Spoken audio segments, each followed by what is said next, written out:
Pete Calandra here, and welcome not to my studio, but to a beautiful day up here in the Hudson Valley of New York State. In today's video, I'd like to take a look at the Spitfire Audio Studio Series orchestral libraries. I've written a piece for this library, so let's take a listen and then we'll go through it.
First off, yes, I compose orchestral music in Pro Tools. It's not regular, but it's what I'm used to. In addition to the studio range, this track also uses the Spitfire Percussion, Harp, and the Harp Celeste track from another Spitfire collection, as well as the Ivory German Grand. I usually set up my orchestral sessions like a music score with winds up top, followed by brass, percussion, and strings. I've loaded the basic multi-articulation program into Contact for each instrument and change patches using the UACC protocol. For the most part, we're using the tree mics, with the exception of the strings where I'm using a bit of the close and the outriggers to give some width to the track. I've also got some Fab Filter reverb to give the track some more depth and glue. I'll be muting the reverb so we can hear the individual sections with just the programmed sound, and I'll play the full track without the reverb at the end. The thing I enjoy the most about this library is you still get the benefits of an instrument captured in a nice room, but the ambience is not so big that I have to go and add a high-pass filter to clean up the low end from the reverb buildup. And by using an additional reverb, I'll have a bit more control over how wet the sound is. Another great feature are the different sized sections in the strings and brass.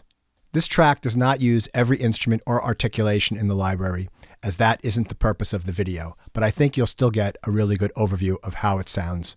What I'd like to do is solo out the different sections of the orchestra and mostly play the track so you can hear what the library sounds like in context.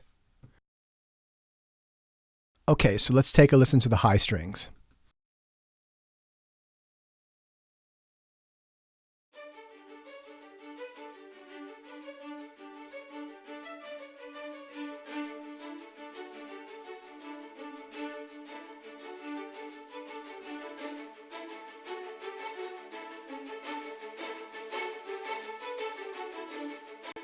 So you can see right over in this area here, I switch from 8 violins to 16 violins on my first violin track. And right here in the second violins, I switch from 6 to 12.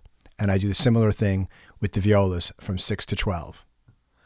Now let's listen to that with the addition of the low strings.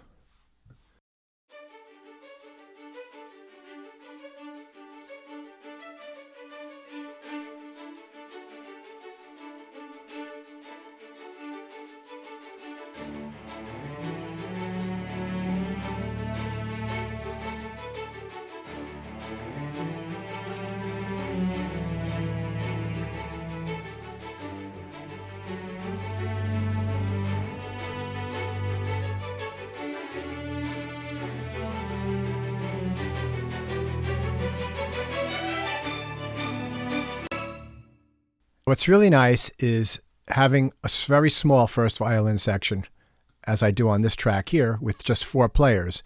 This way, when I want to add a divisi part like here, I don't have to play it all on the same track, which would double the number of strings to 32 and dramatically change the character of the section. I'm just adding 4 more violinists there, and it really doesn't sound like it changes the texture of the track at all.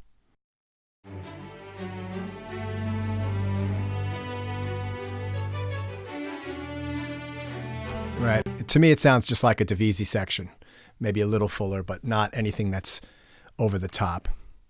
And you still hear the clarity. Let's look at the cello, the lower strings. So let me unsolo these and unsolo that. And we can hear the legato cello here with the low bass.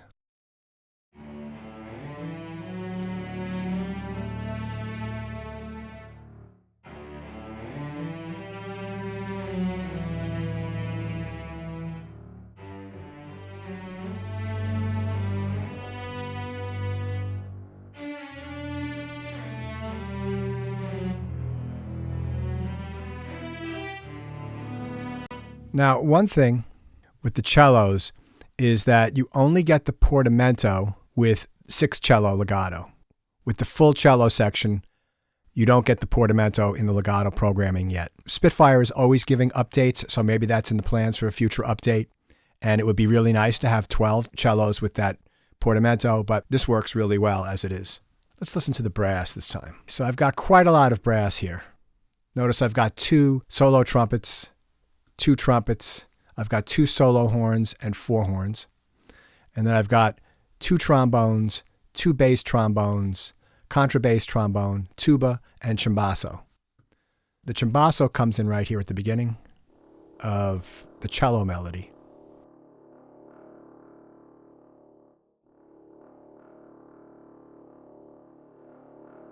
If I solo the low strings with that, you can hear how it blends in and just gives a little bit more weight to the bass strings.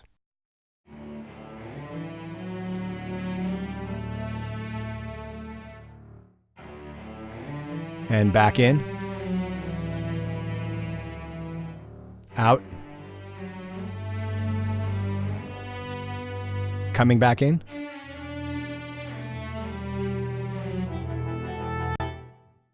what's really nice here is having 2 solo horns that I can do a passage like this where I don't want it to be so big, and I am only getting 3 horns right here.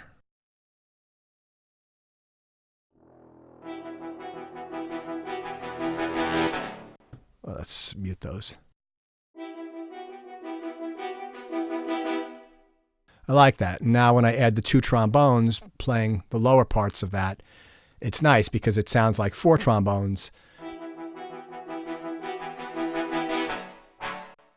So I like that because it's nice and rich, but it's not over the top. Let's listen to all of that together. Let's start from right here.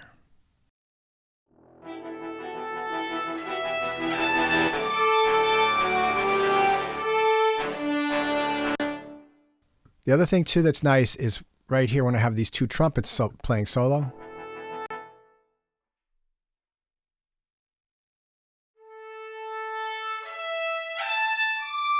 So let's say I moved the bottom one so it played later by 25 ticks, right?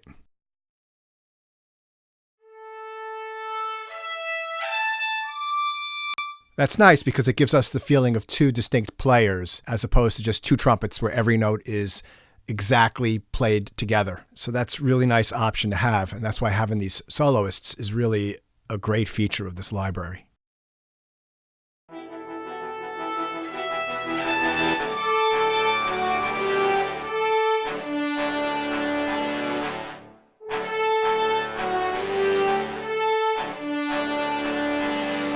Now, again, I have 4 horns right here, and that sounds really nice and rich, but when that figure comes back in the second chorus,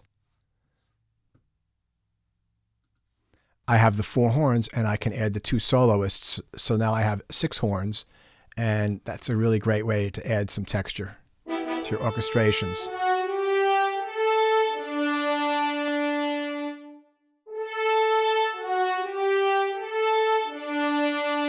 Just adds a little bit more weight to that. If you were writing this out for players, you could orchestrate it that way. You could say the first time through I only want 4 players, and the second time through I want an additional 2 players playing that line if you've got 6 horns. It's a really great way to help build up your orchestration through the course of a piece. Let's see, we haven't listened to this yet right here. So let me solo this and solo the low brass again.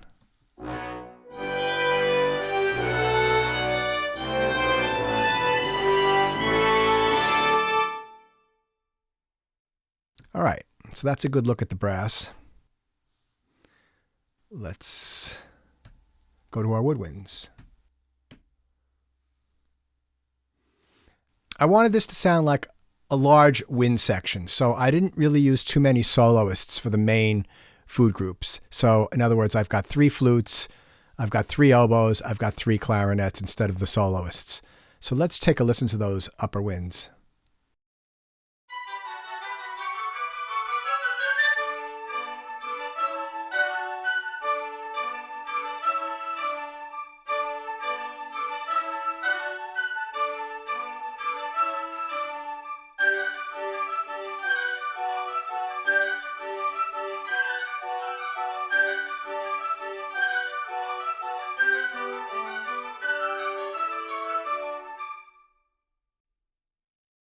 Let's actually solo in on the alto flute and the bass flute.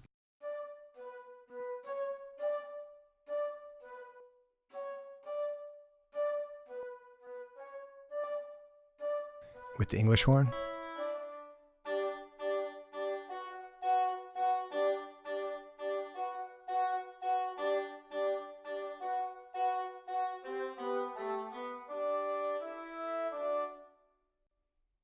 So that's nice. So that was the alto flute, the bass flute, and the English horn. Let's go to our lower winds and take a listen to those. So in this area, I've got the bass clarinet, the contrabass clarinet, solo bassoon, 3 bassoons, and the contrabassoon. Go back a little further. Let's scroll up.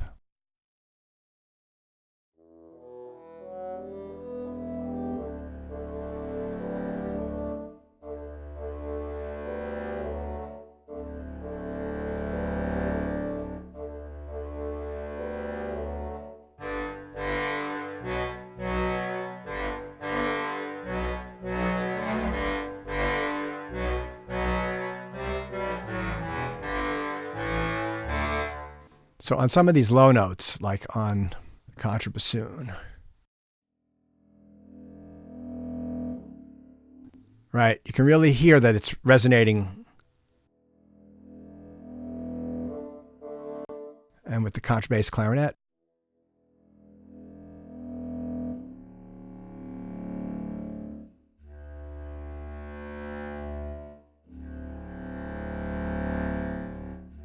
you can really hear it's nice and rich, and you do hear a sense of the room, but it's not so much that it gets really muddy and I have to worry about it. So what I'd like to do now is, let's see, I'll solo the winds, the upper winds, and let's do the upper strings as well so that we can hear how those work in combination.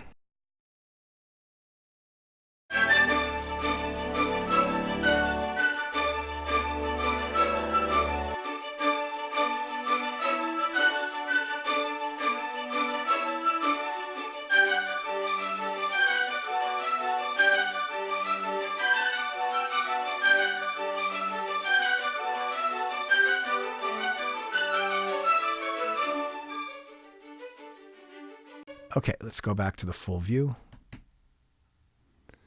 And what I'd like to do now is I'm going to solo all the lower instruments and we'll play through those. So that's low strings. So we've got the lower brass and we've got the low winds.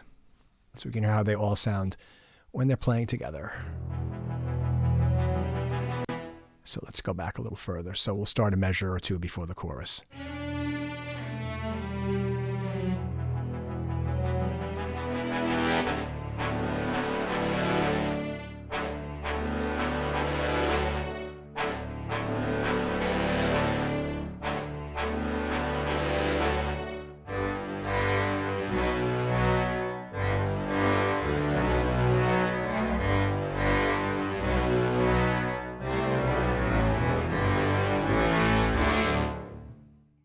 I want to try something here. Let's put the fab filter back in.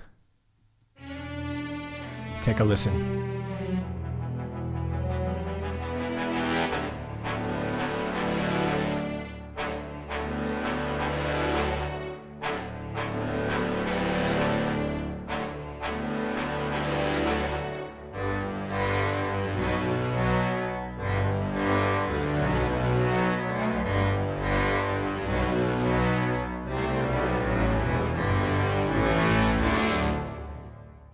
I like it. It really glues everything together and gives us a sense of depth and space. It's really a great sound. So let me mute that again. And what I'll do this time is I like to just because we're going to go through this piece, I'm going to solo some of my percussion. So we've got the drums, the cymbals, our pitched percussion, and our keyboardish kinds of things like harp and Celeste and everything. So we'll take that just before the chorus.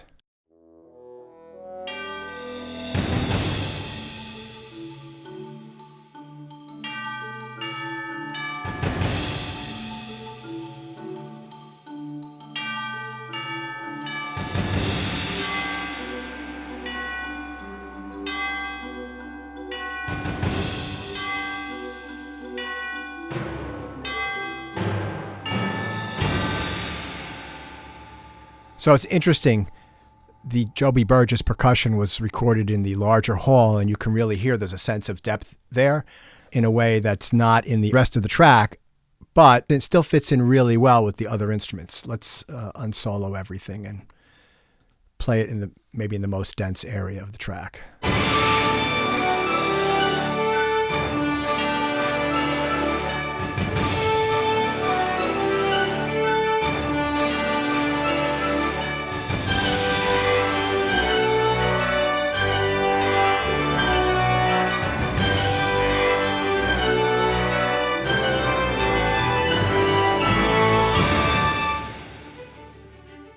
So you hear the percussion fits right in.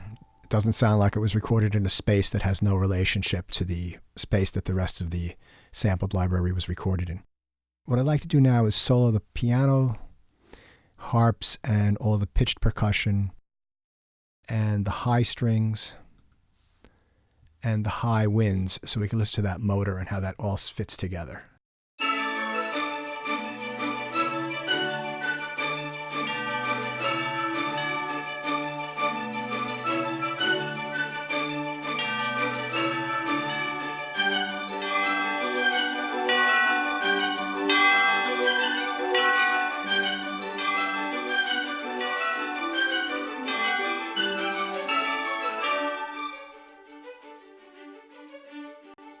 All right, so that's a brief look through this whole library.